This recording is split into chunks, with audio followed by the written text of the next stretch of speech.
Welcome to this week's edition of Flashback Friday, your opportunity to get some good review by listening to episodes from the past that Jason has handpicked to help you today in the present and propel you into the future. Enjoy. Welcome to Creating Wealth with Jason Hartman. During this program, Jason is going to tell you some really exciting things that you probably haven't thought of before and a new slant on investing. Fresh new approaches to America's best investment that will enable you to create more wealth and happiness than you ever thought possible. Jason is a genuine self-made multimillionaire who not only talks the talk, but walks the walk. He's been a successful investor for 20 years and currently owns properties in 11 states and 17 cities. This program will help you follow in Jason's footsteps on the road to financial freedom. You really can do it. And now, here's your host, Jason Hartman, with the complete solution for real estate investors.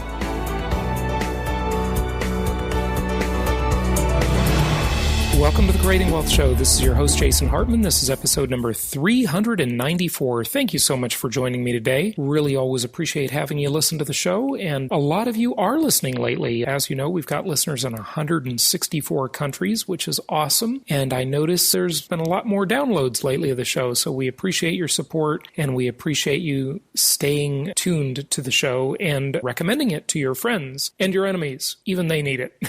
Today, we're going to talk with William D. Cohan on the price of silence and the Last Tycoons. I think this will be a pretty interesting interview for you. And the next episode, number 395, we're going to talk all about some great real estate investing techniques, really specific, as you've noticed, of course, from listening to maybe the last few shows or the last 393 shows. As you've noticed, sometimes we talk about some more esoteric economic concepts and things like that, and sometimes we talk about really specific tactical things and also strategic things on how you can be a better investor and specific techniques you can use in your investing career. We like to keep a balance and do both of those things, and we will continue to do so as we've got more and more great stuff coming up for you. So we'll get to our guest in a minute, but I just want to mention, be sure to go to jasonhartman.com and register for our Little Rock property tour. It's coming up quick. We're less than 2 months away from that. And do you know that Kiplinger magazine rated Little Rock as the number one place to live in the United States? I know. That would probably surprise a lot of people. It's sort of an under-the-radar city. You don't hear much about it. And many times, these are the best markets in which to invest because the institutional investors aren't running wild in there. They haven't run the prices through the roof. A lot of good benefits for stability in these markets. Kiplinger, number one place to live in the United States, the fourth strongest economy in the U.S., one of the 10 strongest markets in the U.S., according to Forbes magazine,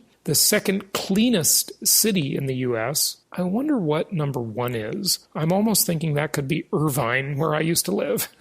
It's funny because Irvine frequently wins all the awards for like the safest city. You know, the FBI does these ratings on the safest cities to live in America based on different sizes and so forth. And I always like to joke and say, yes, Irvine is the safest city, so you'll never die there. The only problem is it's so boring that you may never actually live in the first place. I can make fun of it because I lived there for many years. Also, Little Rock, low taxes and low unemployment. Before we get to our guest, I want to play the audio from a video I recently found on YouTube. And this is kind of controversial, okay? So I've kind of hesitated on whether or not I should play this video because, frankly, I couldn't believe it myself when I first saw this video. And the soundtrack will do justice to it for you. It's on YouTube. You can find this, and we'll get it posted on our YouTube channel as well at Jason Hartman Media YouTube channel. So we'll have it posted there as well so you can see it. It's pretty shocking. And why it's pretty shocking is because it shows how massively landlord-friendly Arkansas is in terms of a state to be a landlord, whereas New York, California, they would be the complete opposite. Chicago would be the opposite, at least in the city of Chicago. Some of the outlying suburbs aren't that bad in terms of landlord friendliness. I think Arkansas, I can't believe it. I might actually say it's gone a little bit too far.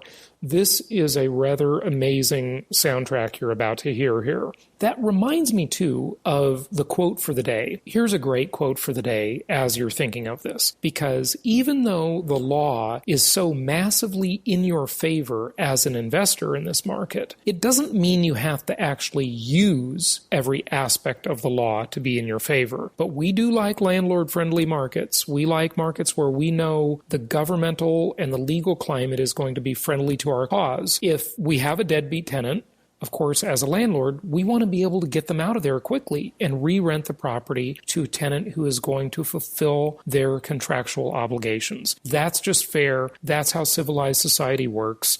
People have got to live up to their contracts or we have anarchy. There's two sides of the spectrum. Now here, the pendulum swings massively in favor of the landlord. So here's the quote for the day. It made me think of it when I was watching this video that you're about to hear. A gentleman is someone who has the advantage but doesn't take it.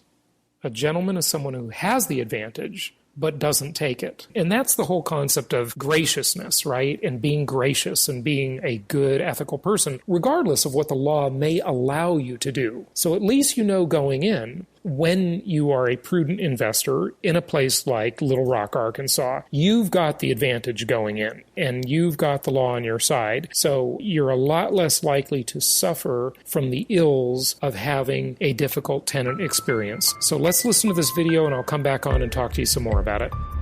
The police came to our house on Tuesday. I never received the eviction notice. We came in and I explained the situation. They offered him 90 days in jail because of failure to vacate. It's unconstitutional.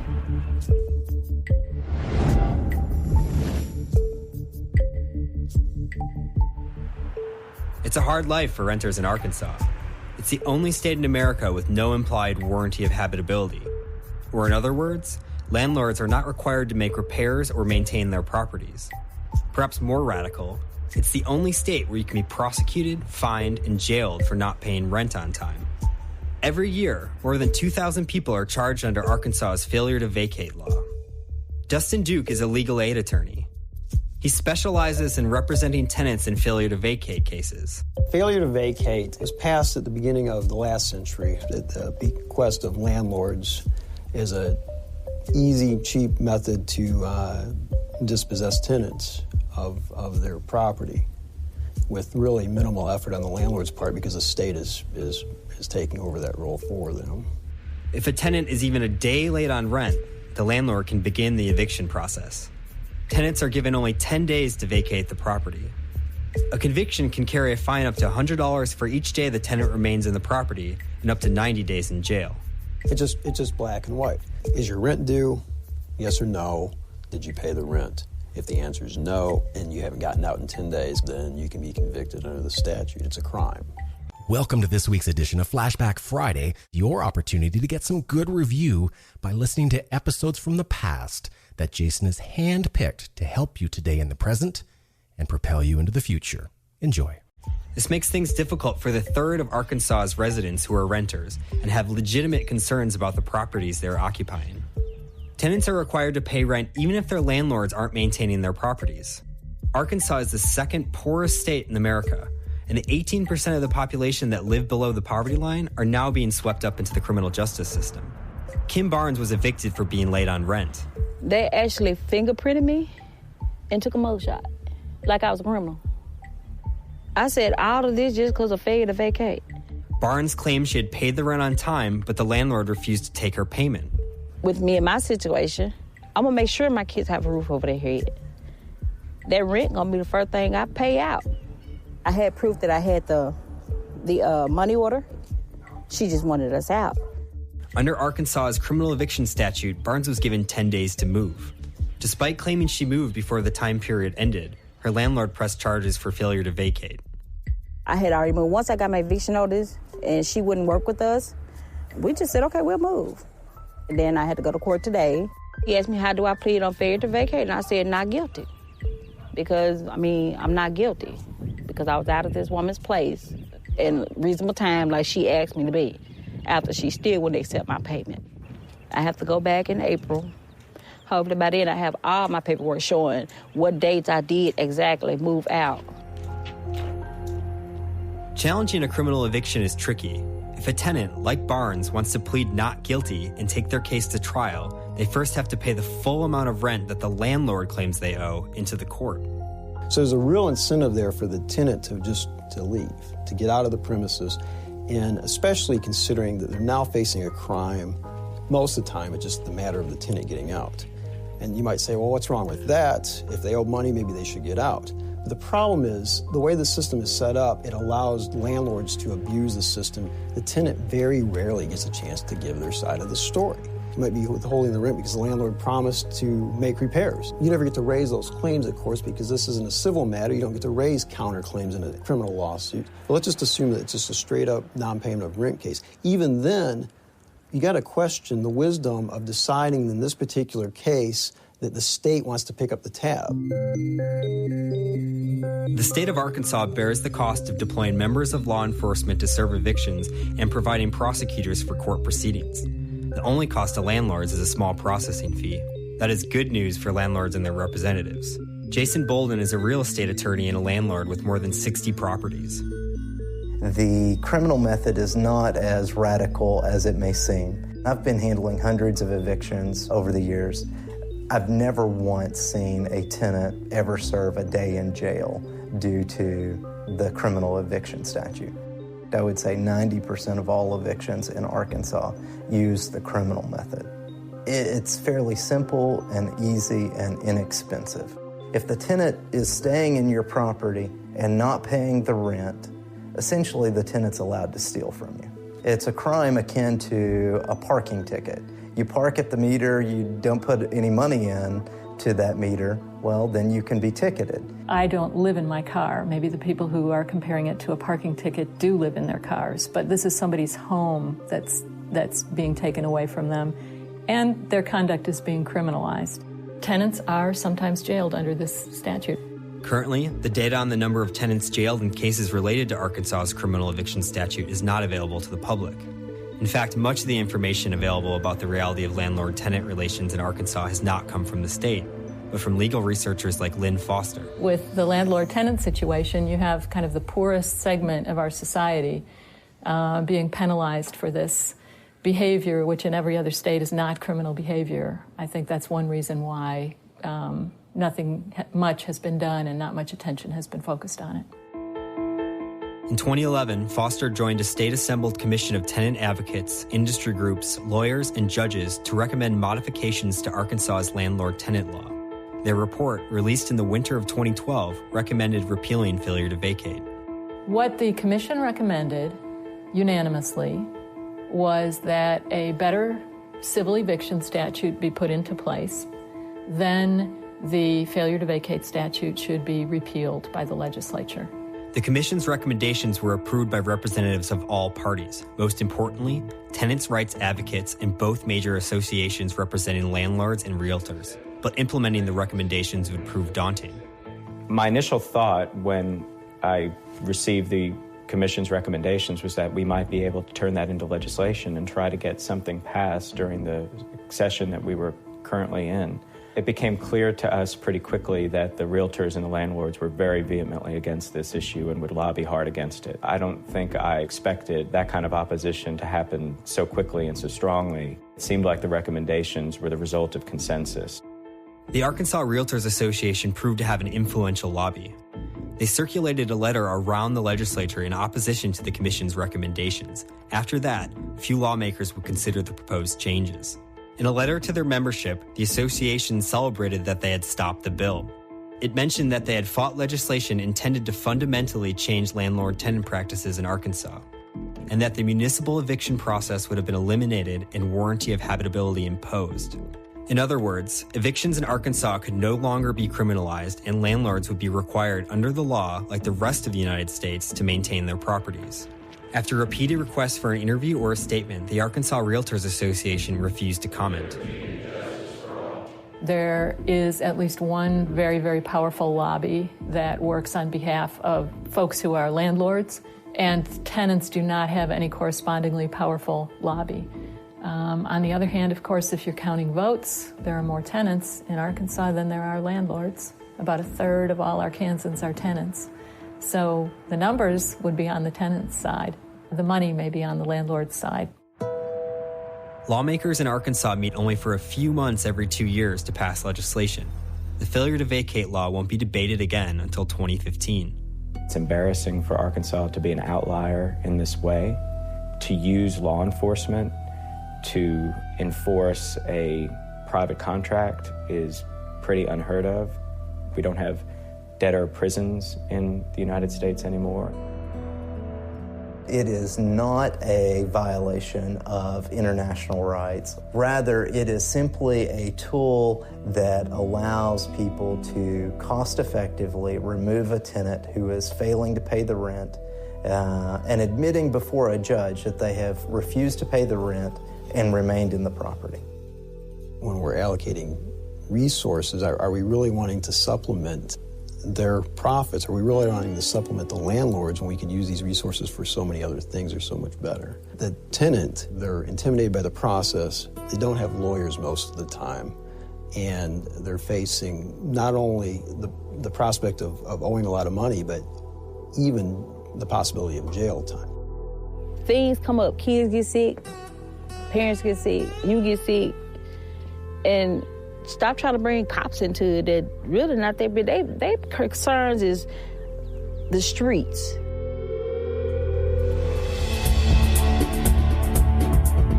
It's my pleasure to welcome William D. Cohan to the show. He is a columnist for Bloomberg View and Vanity Fair. He's also author of the new book, The Prince of Silence, The Duke Lacrosse Scandal, The Power of the Elite, and the Corruption of Our Great Universities, as well as a few other books we're going to talk about, especially one entitled The Last Tycoons, The Secret History of Wall Street, that I think you'll find very interesting, and we're going to dive right into it. William, welcome. How are you? I'm great. Thank you for having me. Let's talk about your most recent book first, if we can. There's an interesting connection between the Duke Lacrosse scandal and Wall Street that surprised me. Tell us more. First of all, it's probably not a surprise that finance and accounting and economics are very popular courses of study among Duke undergraduates, and that many Duke graduates go to work on Wall Street. In fact, I once wrote an article for the Duke Alumni magazine about how any number of heads of Wall Street firms were Duke graduates, like Alan Schwartz at Bear Stearns and John Mack at Morgan Stanley when the financial crisis hit in 2008.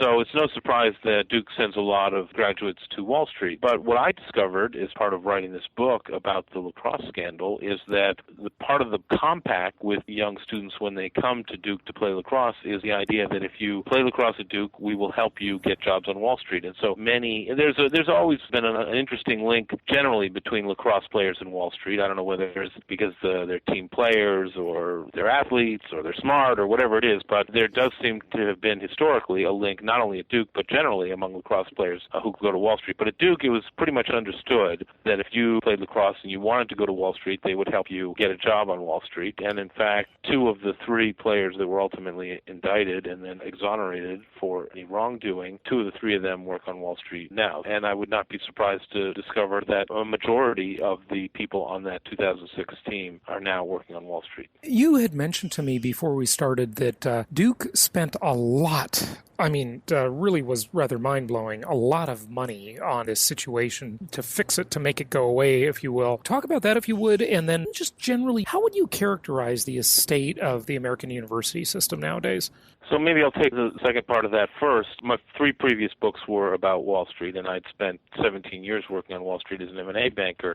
So people said to me, well, why did you write a book about the Duke Lacrosse scandal? Why didn't you just write another book about Wall Street? And the answer is because this is an amazing story about what happened, and I was curious about what had happened, and so I wanted to investigate it sort of free of all of the incredible passion that exists around this topic. What I found, though, is there really isn't that big a gulf between what happens in our big financial institutions that I've written about and where I worked and places like Duke. Duke and these elite colleges and universities are incredibly powerful institutions on a global basis. There's not that much difference, frankly, between Goldman Sachs, the subject of my third book, and Duke. I mean, they're both very powerful institutions. They both have a lot of myths that have been created about them. They both have their strange customs and mores. They both have a lot of capital to play with. Duke's endowment is approaching $9 billion. At Goldman, they have $72 billion in equity capital. So there's, frankly, more similarities than there are differences. They're both very secretive organizations. Even though Goldman is a public company, it's really hard, frankly, to know very much about them, despite their disclosure to the SEC. And, of course, Duke is not public at all, doesn't have to disclose much of anything, and really doesn't. And what we think of Duke, we think of incredible academics, and we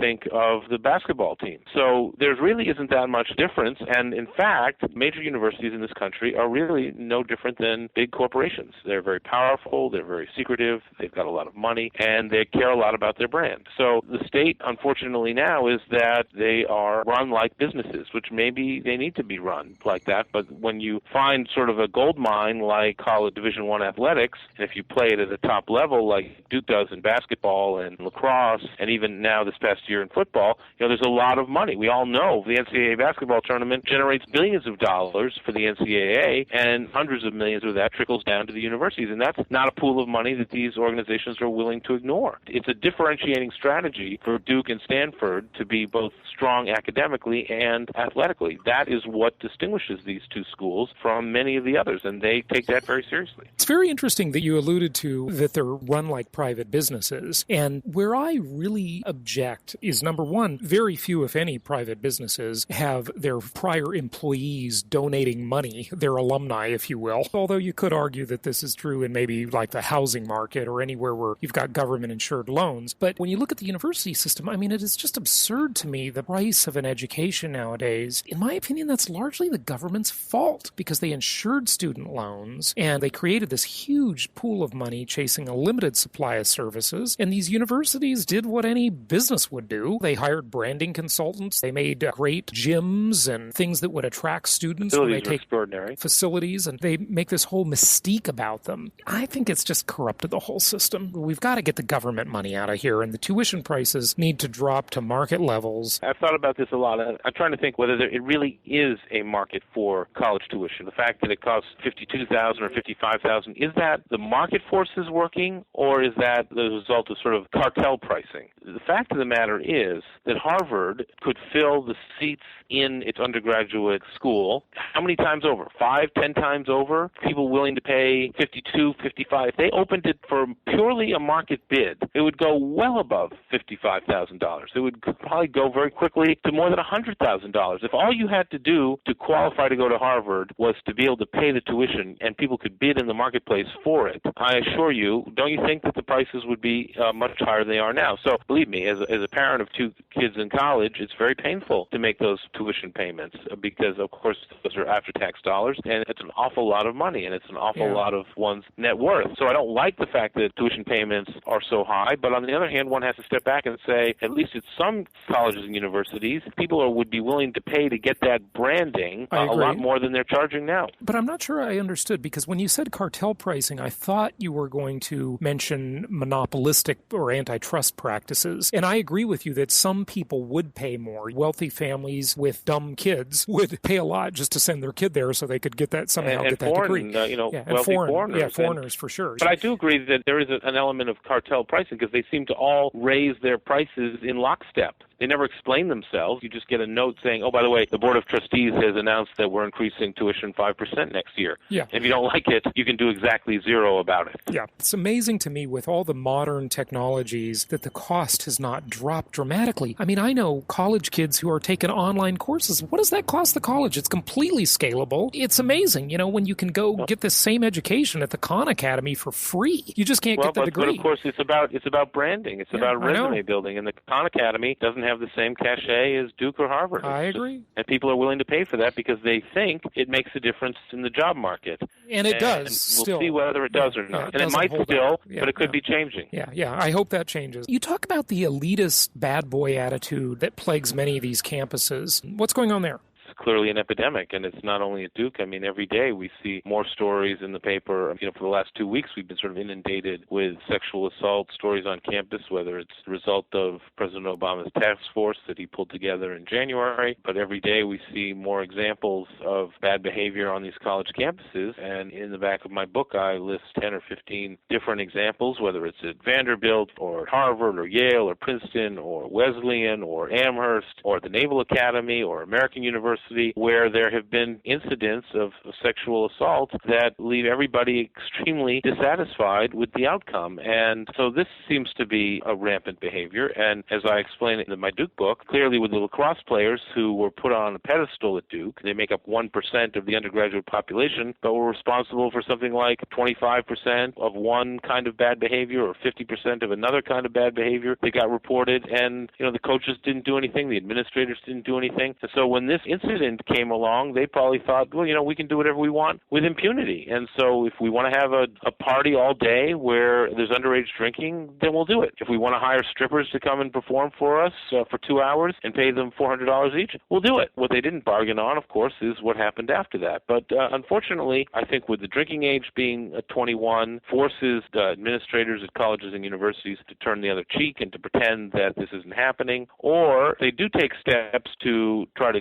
deal with the underage drinking, which is, of course, an epidemic. What happens is the drinking, of course, takes place anyway. More than 40% of students now say they binge drink. So what's happening is they drink a lot in a short period of time to get really drunk, and then, a so-called hookup culture that we live in apparently can take place, and other bad things happen. So we need to get our minds around the fact that the drinking age 21 doesn't work for anybody at the moment. And people need to take, as I talked about with Jon Stewart the other night on The Daily Show, people need to take personal responsibility for their behavior. We saw with Jameis Winston, the Heisman Trophy winner from Florida State University, in that New York Times expose, it looked like the police completely botched the investigation because it was Jameis Winston. And the other day we hear that he's now shoplifting crab legs or something. I mean, what is going on? Why isn't somebody like that in control of his behavior? Don't want to read about it on the front page of the New York Times. Don't do it. It's really mind-boggling. It sure is. There's a whole other class of people who many would say view themselves as immune to the system and not having to follow the rules. And your book, A House of Cards, a tale of hubris and wretched excess on Wall Street. Let's talk about that in the Last Tycoons and some of the Wall Street stuff. The three books that I've written about Wall Street, The Last Tycoons about Lazard, House of Cards about the collapse of Bear Stearns, and Money and Power about Goldman Sachs, these are books really, first of all, I think they're great stories. That's number one. I mean, they're great narratives about the people who work there and the history of these firms, and in the case of Bear Stearns, how it all collapsed in March of 2008. But it's, of course, tales of hubris and people who make a lot of money who think that they are immune from the rules of the road that the rest of us have to live under. They're not necessarily bad people. Some of their behavior is repugnant, but they just get this sense that they're supermenches, in the Nietzschean phrase. I mean, that they're somehow better than the rest of us, and they don't have to follow the same rules. And that leads to behavior, whether it's quasi-illegal behavior that we sometimes saw at Goldman and Lazard, and at Bear Stearns, it just led them to blow up the firm. And so getting back to sort of what I talked to with Jon Stewart about, I mean, this lack of personal responsibility, taking responsibility for your actions, making a good example for your children. I mean, we just seem to have, in many instances, maybe east of the Hudson or something, maybe west of the Hudson, people have more wholesome behavior, but I don't understand why a virtual epidemic of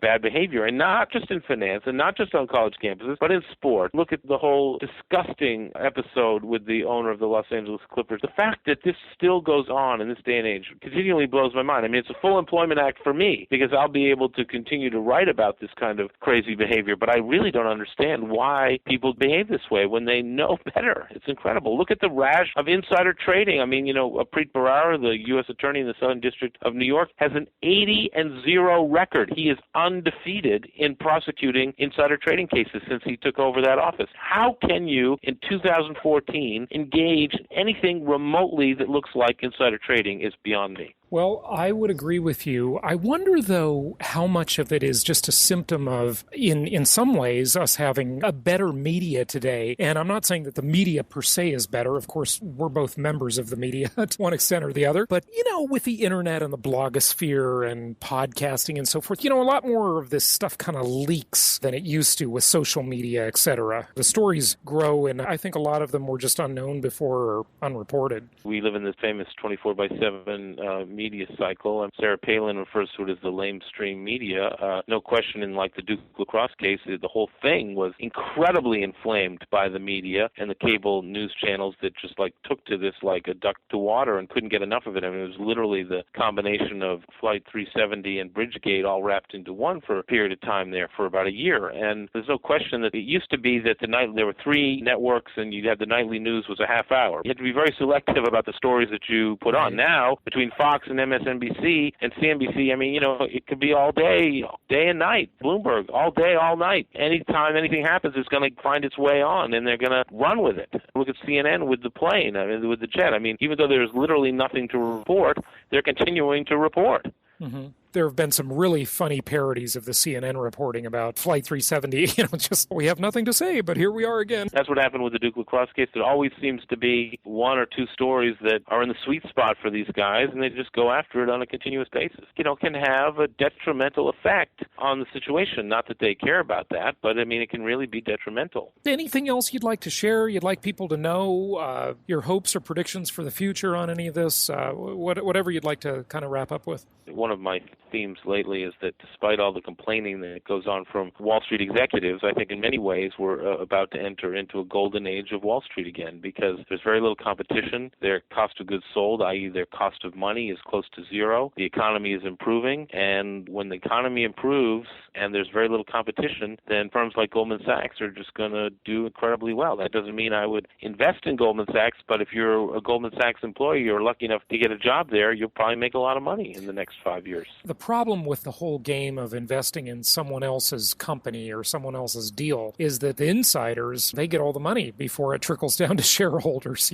Maybe the shareholders get to fight over the crumbs. The executives and the employees, I mean, these Goldman Sachs bonuses are, of course, astronomically insane. Great if you work there. Yeah, it sure is. It's great in general if you're an insider in almost anything, but Goldman Sachs, it would be especially true. So I want to ask you to give out websites. You'd give out vanityfair.com, bloombergview.com, any others? My website, WilliamCohan, COHAN.com, has all the articles I've written, my books, and links to all sorts of interesting things. That's one place you can go. There's a Facebook page related to the book, The Price of Silence, my book about the Duke Lacrosse case, if people are interested in more information. Well, William Cohan, thank you for sharing this with us today, and keep up the good work. Start working on another book soon. I'm going to take a little break after this one, but soon enough, I hope, yes. All right, great. Well, we'll look forward to seeing it and hearing more from you. Thank you. Thank you for having me. I've never really thought of Jason as subversive, but I just found out that's what Wall Street considers him to be. Really? Now, how is that possible at all? Simple. Wall Street believes that real estate investors are dangerous to their schemes because the dirty truth about income property is that it actually works in real life. I know. I mean, how many people do you know, not including insiders, who created wealth with stocks, bonds, and mutual funds? Those options are for people who only want to pretend they're getting ahead. Stocks and other non-direct traded assets are a losing game for most people. The typical scenario is you make a little, you lose a little, and spin your wheels for decades. That's because the corporate crooks running the stock and bond investing game will always see to it that they win. This means, unless you're one of them, you will not win. And unluckily for Wall Street, Jason has a unique ability to make the everyday person understand investing the way it should be. He shows them a world where anything less than a 26% annual return is disappointing. Yep, and that's why Jason offers a one-book set on creating wealth that comes with 20 digital download audios.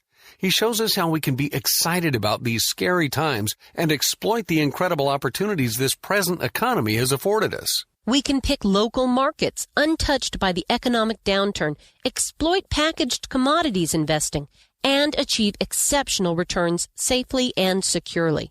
I like how he teaches you how to protect the equity in your home before it disappears and how to outsource your debt obligations to the government. And this set of advanced strategies for wealth creation is being offered for only $197.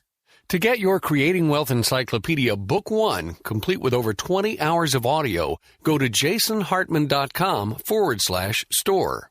If you want to be able to sit back and collect checks every month, just like a banker, Jason's Creating Wealth Encyclopedia series is for you.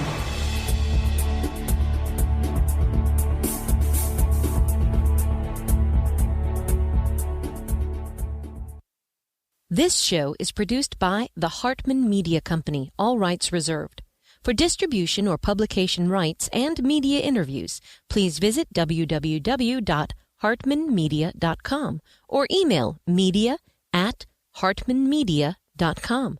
Nothing on this show should be considered specific personal or professional advice. Please consult an appropriate tax, legal, real estate, or business professional for individualized advice. Opinions of guests are their own, and the host is acting on behalf of Platinum Properties Investor Network, Inc. exclusively.